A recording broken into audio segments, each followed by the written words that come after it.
지금 현재 CNBC 3위에 올라와 있는 소식인데요. 계속해서 지금 셧다운의 경제적 손실에 대한 보도가 이어지고 있죠. 사상 최단기 셧다운에 무려 110억 달러의 경제 손실이 일어났고 그중에서 30억 달러는 영구적인 손실 비용이라는 점을 미루어 볼 때 셧다운이 일시적으로 해소되기는 했지만 만약 2월 15일 기한까지 셧다운이 제대로 마무리가 되지 않으면 계속해서 경제적 손실은 커질 것이라고 분석이 나오고 있습니다. 3대 지수 정확한 수치 확인해 보겠습니다. 집계 상황이 마무리가 됐는데요. 오늘 3대 지수 모두 약세권에서 마무리가 됐습니다. 다우지수 캐터필러의 급락 속에 오늘 0.84%, 200포인트 넘게 하락하면서 24,528포인트에서 종가 마쳤고요. 나스닥 지수 반도체주가 오늘 일제히 모두 급락하는 모습을 나타냈죠. 이에 따라서 1% 넘게 조정받으면서 7,085포인트에서 거래 마감했습니다. S&P 500 지수도 오늘 기술주와 헬스케어 그리고 에너지가 가장 부진한 모습을 보이면서 0.78% 떨어지면서 약세로 마감됐습니다. 오늘 3대 지수 모두 약세권에서 마무리됐다고 말씀을 드렸고요. 국제유가도 오늘 큰 폭으로 하락했는데요. 화면 통해서 확인해 보겠습니다. 오늘 서부 텍사스 산 원유 가격 무려 3.2% 급락하면서 52달러 밑에서 거래 마감되는 모습이었습니다. 2주 만에 최저치 수준을 기록을 했는데요. 중국의 경제 지표 그리고 미국의 기업 실적에 악영향을 받았다는 분석입니다. 어제 중국에서 발표됐던 공업이익이 2개월 연속 줄어들면서 중국의 경기 둔화에 비상이 걸렸다 이런 소식이 하루 종일 전해지면서 중국 증시도 하락해서 마무리가 됐었고 오늘 유가일까지 큰 폭으로 하방 압력을 주는 모습인데요. 여기에 오늘 미국 증시에서 캐터필러 중국의 대중국 수출 무역 가장 벨웨더로 꼽히는 지표죠. 캐터필러가 급락하면서 글로벌 경기 하강에 대한 우려가 여전히 높아지고 있는 상황입니다. 이에 따라서 오늘 브렌트유도 2.8%가량 급락하면서 60달러 아래에서 현재 거래되고 있는 상황이고요. 다음으로 금 가격도 살펴보겠습니다. 뉴욕 증시 3대 지수가 오늘 모두 약세를 보이고 그리고 지정학적 우려로 인해서 안전자산의 수요가 계속해서 높아지고 있습니다. 이에 따라서 금 가격 1,300달러 위로 계속 유지하고 있는 상황인데요. 어제보다 0.4% 높아진 1,303달러에서 마감이 됐고요. 달러 인덱스까지 살펴보시죠. 달러 지수는 현재 약세권에서 머무르고 있습니다. 이제 연준이 곧 있으면 FOMC 회의를 열는데 이에 더 금리 동결을 할 것이다라는 그런 분석이 제기가 되면서 달러는 지금 0.03% 약세를 보이고 있고요. 금 가격 같은 경우에 오늘 1,300달러 넘어섰다고 다시 한번 전해드립니다. 네, 오늘 미국 증시 모두 3대 지수 하락하면서 마감을 했다라고 말씀을 드렸는데요. 계속해서 자세한 시황 분석 US 스탁의 장우석 본부장과 연결해서 들어보도록 하겠습니다. 전화 연결되어 있는데요. 안녕하세요, 본부장님. 네, 안녕하십니까. 장우석입니다. 네, 한 주의 첫 시작을 모두 3대 지수가 하락권에서 시작을 하게 됐습니다. 오늘 캐터필러가 실적 부진에 무려 9% 넘게 급락을 했고요. 엔비디아를 비롯한 반도체 업체들도 좀 부진한 흐름을 보여줬는데 오늘 미국 증시 어떻게 보셨습니까? 예, 오늘은 이미 장 시작 전부터 하락이 예상된 하루였습니다. 거의 그냥 하락한 상태로 계속 진행되는 모습을 좀 보였고요. 기본적으로 오늘의 핵심 단어는 딱 두 글자입니다. 바로 중국입니다. 중국. 제가 지난번에 방송에서 말씀을 드렸습니다만 S&P 500개 기업의 평균 매출 비중이 중국이 10%라고 말씀을 드렸습니다. 그래서 중국이 만약에 약간 부진하다 그러면 실적이 안 좋게 나오는데요. 바로 캐터필러가 오늘 제대로 실망스러운 실적을 맞이했습니다. 오늘 실적이 나온 걸로 보게 되면 EPS가 예상치 2.99달러에 못 미친 2.55달러로 발표했는데요. 어마어마하게 낮춰져서 잡은 겁니다. 굉장히 떨어진 거죠, 실적이. 또 매출은 예상치 133억 2,600만 달러보다 상회한 144억 3,200만 달러로 약간의 높게 집계가 됐습니다만 EPS가 워낙 많이 빠졌기 때문에 주가는 많이 빠졌고요.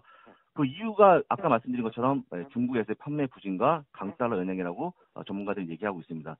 사실 미국에서 그 판매량이 미국 외에서 판매량이 59%인데요. 캐터필러가 중국에서 판매 비중이 5내지 10%이기 때문에 중국에서 많이 판매가 안 된다고 그러면 역시 영향을 받을 수 없는 기업이라고 보시면 좋을 것 같고요.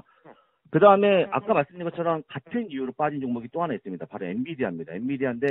엔비디아도요. 게임이나 데이터 센터 매출이 생각보다 낮을 거라고 예상했는데 4분기의 매출이 27억 달러에서 지금 현재 22억 달러로 약간 줄였습니다. 그런데 기본적으로 엔비디아도 중국에서 판매 비중이 낮아지고 있다고 얘기하면서 지금 이제 주가가 좀 빠지는 모습 보였는데요. 오늘 14%가 빠졌고요. 참고적으로 중국에서 매출 비중이 약간 20%가 넘어가는 종목이기 때문에 엔비디아나 캐터필러나 역시 중국에서 판매 비중이 직격탄했다고 좀 보시면 좋을 것 같고요. 엔비디아 실적은 2월 7일 발표하니까 그때 한번 참고하셔서 보시면 좋을 것 같습니다. 이 밖에도 사실 이제 이거는 이제 기업에 대한 뉴스였는데요. 이런 것들이 일단은 장 시작 전에 나와주면서 이미 시작 하락을 예상했는데 사실 장중에도 반등하려는 여러 차량 모습이 나왔는데 못했던 이유는 뭐냐면 사실은 불확실성이 한몫을 더했습니다. 일단 이번 주에 애플을 포함한 주요 기술주의 실적이 발표되고요.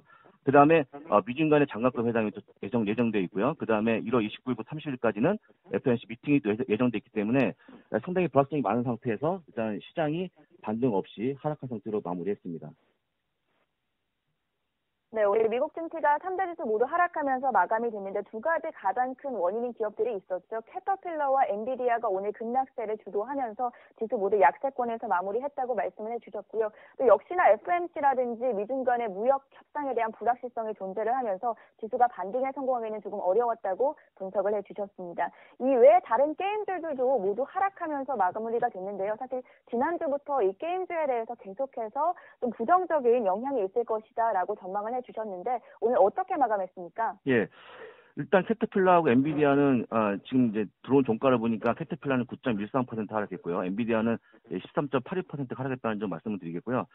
게임주가 상당히 좀 어렵습니다. 게임주가 지난 금요일도 그랬고요. 계속해서 빠지는 모습을 보여주고 있는데 역시나 이제 실적이 안 좋을 것 같기 때문에 주가는 계속 빠지고 있는 모습을 보여주고 있습니다. 지금 이제 3대 게임주라고 하면 액티비전 블리자드, 일렉트로닉 아츠, 테이크투 인터랙티브라고 해서 이 세 개의 업체가 있는데 오늘도 지금 제가 보니까 1 내지 2%대 하락을 좀 했습니다. 거의 50이 신저가에 가까운 모습을 좀 보여주고 있고요. 기본적으로 만약에 게임주에 관심 있는 분들은 지금 당장은 아니고요. 일단 게임주의 실적 시작이 2월 5일부터 시작이 됩니다. 2월 5일이니까 얼마 안 남았죠? 그 이후에 실적을 보시면서 좀 관심을 가지라고 좀 말씀을 드리겠고요. 그 다음에 오늘 한 가지 종목이 또 있는데 하나 종목은 상당히 운이 없는 종목입니다. AMD가 오늘 8%가 넘어가는 하락을 보였는데요. 엔비디아의 영향을 받아서, 그러니까 마치 이제 엔비디아처럼 될 것 같다고 얘기하면서 칩 수요가 또 부진하지 않겠냐라고 얘기하면서 실적이 감소할 수 있을 거라는 예상이 나오면서 주가가 빠진 모습이 바로 이제 엔비디아인데 AMD인데 사실 AMD는 실적을 이미 나오지 않은 상태에서 그냥 엔비디아가 빠지는 것 때문에 빠진 오늘 가장 운이 안 좋은 종목으로 월가 선정하고 있습니다. 그래서 AMD 역시 주가가 약 8% 넘는 하락을 보였다는 점 말씀을 드려보겠습니다. 네, 미국 게임주들 이제 2월 5일부터 실적 발표를 하는데 계속되는 이 판매 부진에 대한 매출 우려 때문에 실적에 대한 우려도 커지고 있는 상황이거든요. 좀 주의 깊게 살펴보셔야 할 것 같고요. 또 엔비디아가 오늘 14% 가까이 급락세를 나타내자 AMD는 그다지 실적 우려나 이런 게 없었음에도 불구하고 동반 급락했다고 말씀을 해주셨는데 가장 운이 없었던 종목이다 이렇게 평가를 해주셨습니다. 계속해서 미국의 실적 발표 이어지고 있습니다. 이제 내일 애플의 실적이 발표되고요. 그 다음 날에 페이스북과 마이크로소프트 등 대형 기술주와 그리고 다른 업체들이 모두 실적을 발표하게 되는데 앞으로의 실적 전망 어떻게 보고 계십니까? 예. 일단은 셧다운 문제, 그 다음에 미중 간의 무역 분쟁 여러 가지 뉴스가 있는데요. 가장 중요한 건 실적이기 때문에 실적 발표는 꼭 챙기셔야 될 것 같습니다. 1월 29일 당연히 제가 반복해서 말씀을 드립니다만 애플이 실적을 발표하고요. 1월 30일 페이스북, 마이크로소프트, 알리바바 체크하셔야 됩니다. 1월 31일은 아마존까지 실적을 체크하셔갖고요. 만약에 이들이 기업의 실적이 안 좋으면 아무리 시장이 좋아도 주가가 올라갈 수 없다는 점 다시 한번 말씀드리기 때문에 요 4개 종목은 반드시 실적을 체크하시기를 다시 한번 강조드리겠습니다. 네, 이번 주에 미국의 가장 중요한 기업들이 실적 발표가 예정되어 있는데요. 아무리 시장이 좋게 가더라도 애플이나 마이크로소프트 등 이 기술주들이 좀 부진하게 보이면 앞으로의 향방을 좀 가늠하기 어려워 보일 것 같다라고 전망을 해주셨습니다. 지금까지 US스탁의 장우석 본부장이었습니다. 오늘 말씀 고맙습니다. 감사합니다.